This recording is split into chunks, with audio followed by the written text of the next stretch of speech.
I have been thinking about this. I have been dreading this, and I am now going to do this. To all of my colleagues who have gone before me, you have done right by our friend Senator McCain. The family appreciates all the good words, the kindnesses, the anecdotes that have come their way. This is a tough time for the family. John has 7 wonderful children. Cindy, devoted wife, you really did well by John.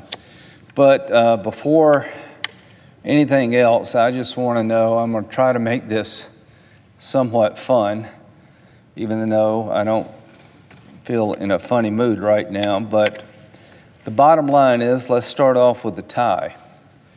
To anybody who may be watching on television, this is a Naval Academy tie. I wore this today, John, to honor you and to annoy you all at the same time. He would constantly tell me, Lindsey, I wish you were in my Naval Academy class. I said, well, that's very nice, John. You know why, Lindsey? I said, no, John. If you had been in my class, I'd been 6th from the bottom, not 5th. I said, thank you very much, John. Humiliation and affection were constant companions. The more he humiliated you, the more he liked you. And in that regard, I was well served. To my colleagues, thank you again so much for what you have done. The only way I know to put this in words that maybe John can relate to is that after a military operation is over, after a mission is complete, the pilots come back and debrief, or if there's a military operation, do an after-action report. And I thought to myself, what would it say? What would the after-action report for John McCain say? And the purpose of these reports is for lessons learned, so that others will benefit and make sure that we remember. Remember the things that went well and the things that did not, so we'll be better off as a unit, as a nation. The title of the operation was pretty easy. You can say a lot of things about me, but clever is not one of them. Operation Maverick. It began in the fall of 1954, the year before I was born, at the Naval Academy. And it ended the 25th of August, 2018. And what can we learn? The source of the report is me, his political wingman, codename Little Jerk. You've all got your names and you earned them like I did. Who was lucky enough to walk in his shadow and to witness history up close, to be in the presence of a giant at a time everything around us was so small. What did I learn? That a few dumb jokes told over and over actually become funny and can take you a long way in politics, Marco. I'm going to give them to you because John liked you. Lindsey, how hot is it in Arizona? John, I don't know. It is so hot that the trees chase the dogs. I said, well, isn't that funny, John? What's unique about Arizona? I said, I don't know, John. I imagine a lot of things. Barry Goldwater ran for president, lost. Mo Udall ran for president, lost. I ran for president and lost. Lindsey, it's the only place in the nation when mothers tell their children, you can never grow up to be president. Jeff, remember that. Maybe you can break the string. Lindsey, aren't you a lawyer? Yeah, I am, John. He says, you know the difference between a lawyer and a catfish? No, I don't. One's a bottom-dwelling, scum-sucking creature, and the other's a fish. No wonder we did so poorly with lawyers, John. You know why I didn't join the Marines, Lindsey? I said, no, my parents were married. I'm going to miss these dumb jokes. What else did I learn? I learned how to fight. a lot. Everything and everybody. I learned how to forgive. And from him, I saw how to heal. On the fighting side, I learned that the captured warrior who was tortured became the statesman who forgave and healed a relationship between his former adversary and our nation. I went to the Hanoi Hilton. It's one of the highlights of my life with a John. It's now a museum, and we're the bad guys because they get to write how the museum reads. I remember being in front of his cell, and you can see the wheels turning and the memories coming back. And as we walked forward, surrounded by a bunch of handlers, and John McCain was Elvis in Vietnam. It was the most amazing thing in the world, how people adored him in Vietnam. I saw a bunch of photos on the wall of the prisoners playing volleyball, sitting in the sun with sunglasses on. I said, John, must have not been that bad after all. And he said, with a wry smile, I don't remember it this way, which allowed us to get out of Vietnam. I remember him embracing a war that nobody wanted to talk about because he understood what it would cost to lose it. I remember him supporting the surge when everybody was willing to get out of Iraq because they were so tired of it and saw no way forward. I remember the fighter. I remember the 2008 campaign when in 2007, John McCain was fifth in a four-person race. Written off as politically dead, no money, the Straight Talk Express had no wheels. I had a sheer determination after a visit to Iraq where General Petraeus allowed him to talk in July to 600 people who are going to re-enlist in a war that they did not have to continue to fight, and about equal number were becoming citizens because they were fighting for their country and had expedited citizenship. 2 empty chairs in the front with boots. And John asked, what is that all about? 2 didn't make it to the ceremony, but they were given their citizenship that day. I remember about 2,000 soldiers wanting a photo, and every one of them got it. I remember it being so hot I couldn't breathe, but we stayed anyway. I remembered coming back and getting the nomination only to lose. I remember that night very well. He had wanted to be president. He was prepared to be president, but it was not his to have. And I remember above all else, the speech he gave that night. John taught us how to lose. When you go throughout the world, people remember his concession speech as much as anything else. There are so many countries where you can't afford to lose because they kill you. And John said that night, President Obama is now my president. So he healed the nation at a time he was hurt. I learned that serving a cause greater than yourself hurts. Anybody in the military can tell you the risk you take. He couldn't put his jacket on. He couldn't comb his hair because he got hurt serving a cause greater than himself. I remember how easy it is to say and how hard it is to do. How hard it is to tell your base, I think you're wrong. How hard it is to solve problems that nobody else wants to talk about. I learned that failure and success are the different sides of the same coin. That John told me I have become better from my failures because it teaches us. And I've been tempted by my success. And without my failures, I would have never been successful. So to those who are striving as a young person, remember John McCain. He failed a lot, but he never quit.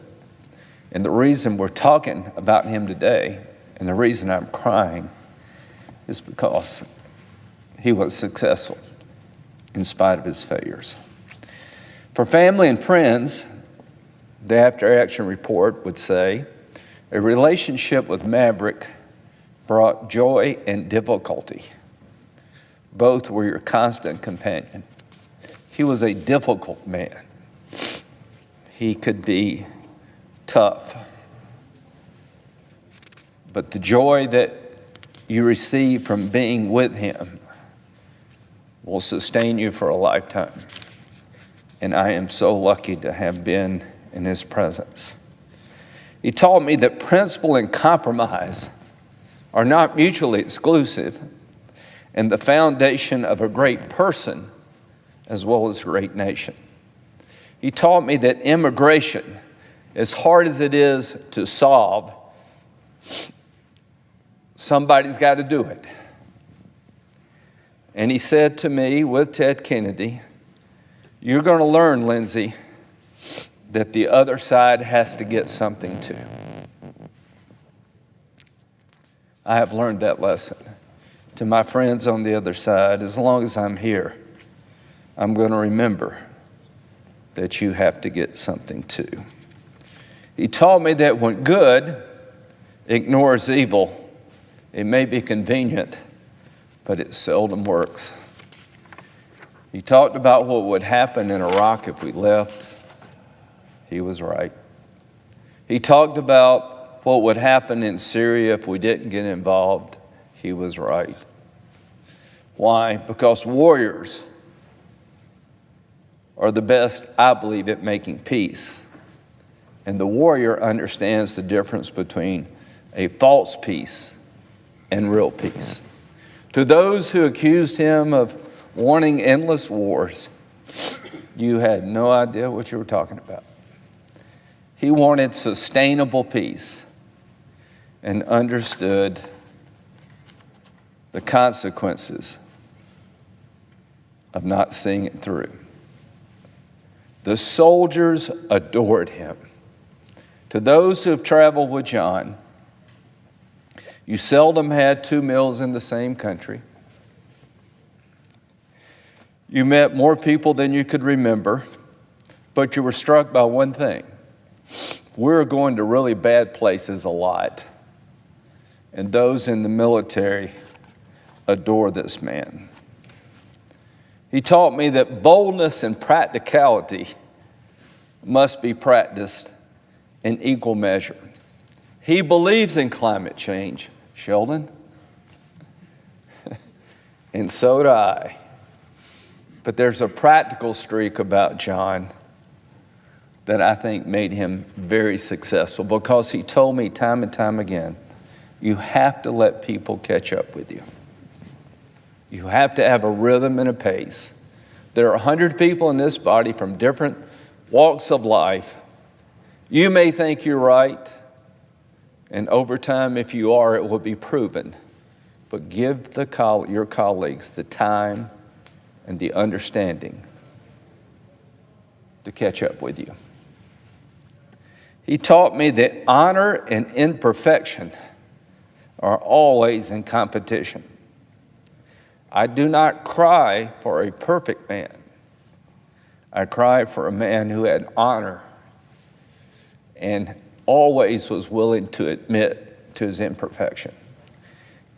If you're thinking about getting in politics, the one thing I would ask you to look at when it comes to the life of John McCain, that it's okay to tell people, I screwed up. I got this wrong. I want to make it right. Honor is, in my view, doing the right thing at your own expense. And he did that time and time and time again. He taught me that life without passion and love is a sad life. He had a happy life. He had 10 lives. He was involved in 5 aviation accidents. If we sent John a bill for all the planes that crashed, he could never pay it off. He lived life to its fullest. He was often disappointed, but he was never deterred from getting back up and going at it again. Love, not a word often associated with Senator McCain, but it should be. Because if you were loved by him, you knew it. You were loved with all your faults. And I was lucky to have been loved by him. So, how would I characterize Operation Maverick? Wildly successful. It made the world a better place. It gave the nation something to talk about at a time when we can't agree on anything. Not universal acceptance of the life of John McCain, but pretty damn close. The only time MSNBC, CNN, and Fox are saying the same thing. And the only way that happened is because those of us who had the pleasure of being in his presence and those who covered him in your business want to tell the story. I haven't been approached since his death by cab drivers, waiters, cops, and they said, "Sorry for your loss." My name is Graham, not McCain. But I feel like a McCain. I don't know if I've earned that honor, but I feel like it. The average man and woman in this country got John McCain. And what will it mean for the future? It means there'll be generations of politicians coming along who will be influenced by him. The McCain Institute is alive and well, and its goal is to get young leaders throughout the developing world, expose them to democracy, teach them the art of compromise, the rule of law, and what a legacy. John will inspire courage. He will reinforce the idea nothing is inevitable as long as a few people are willing to fight for what they believe is right. It is going to be a lonely journey for me for a while. I'm going to need your help. And the void to be filled by John's passing is more than I can do. Don't look to me to replace this man. Look to me to remember what he was all about and try to follow in his footsteps. If you want to help me, join the march. If you want to help the country, be more like John McCain. I believe there's a little John McCain in all of us. And the little of John McCain, practiced by a lot of people, can make this a really great nation. So, my friend, you did good. You lived in the shadow of a 4-star father and a 4-star grandfather. You always worried, would you disappoint? You did not. To Cindy and the children, thank you for making me part of the clan. To Team McCain, you taught me what loyalty is all about. To my colleagues, thank you for your kindness. I yield the floor.